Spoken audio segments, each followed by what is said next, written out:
Assalamualaikum warahmatullahi wabarakatuh. Alhamdulillah, assalatu wassalamu ala rasulillah wa ala alihi wa sahbihi ajma'in. அல்லாஹ்வின் திருப்பெயரால் ஆரம்பிக்கிறேன். அன்பிற்கினிய பெரியவர்களே, சகோதரர்களே, தாய்மார்களே, நான் இன்று உங்கள் முன்னால் பேச வந்துள்ள தலைப்பு நாளை மறுமையில் சிபாரிசு செய்யும் அல் குர்ஆன்.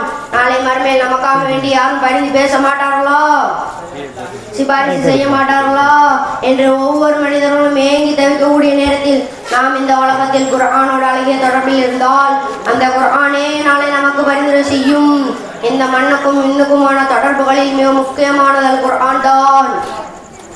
அந்த குர்ஆனை பார்த்து படித்து புரிந்து கொண்டு நம்முடைய வாழ்க்கையில் அதனை நாம் அமல்படுத்துகின்ற பொழுது அந்த குர்ஆனை நாளை நமக்கு மிக பெரிய பாதுகாப்பாக இருக்கும்.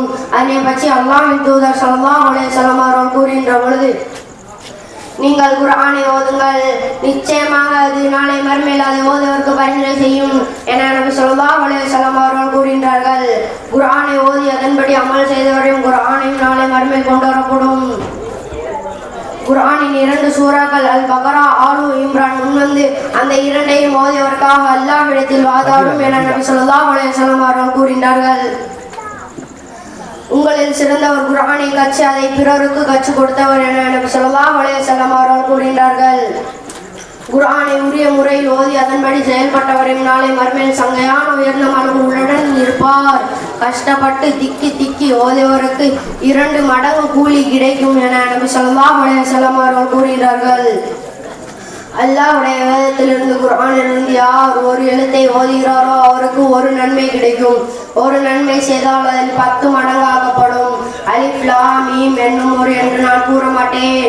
அலிஃப் என்பது ஒரு எழுத்தாகும், லாம் என்பது ஒரு எழுத்தாகும், மீம் என்பது ஒரு எழுத்தாகும் என நபி ஸல்லல்லாஹு அலைஹி வஸல்லம் அவர்கள் கூறுகின்றார்கள். ஆகவே எனதருமை இஸ்லாமிய சகோதர சகோதரிகளே, இதோ குர்ஆன் இறங்கிய மாதம் ரமலான் மாதம் வந்துவிட்டது. ஆக எல்லாரும் குர்ஆனை ஓதி அதன்படி அமல் செய்யுங்கள். வல்ல ரஹ்மான் அல்லாஹ் நமக்கு எல்லா புகழும் தருவானாக. ஆஹிர் தவானா அல்ஹம்துலில்லாஹி ரப்பில் ஆலமீன். அஸ்ஸலாமு அலைக்கும் வரஹ்மத்துல்லாஹி வபரகாத்துஹு. வலைக்கும் ஸலாம் வரஹ்மத்துல்லாஹி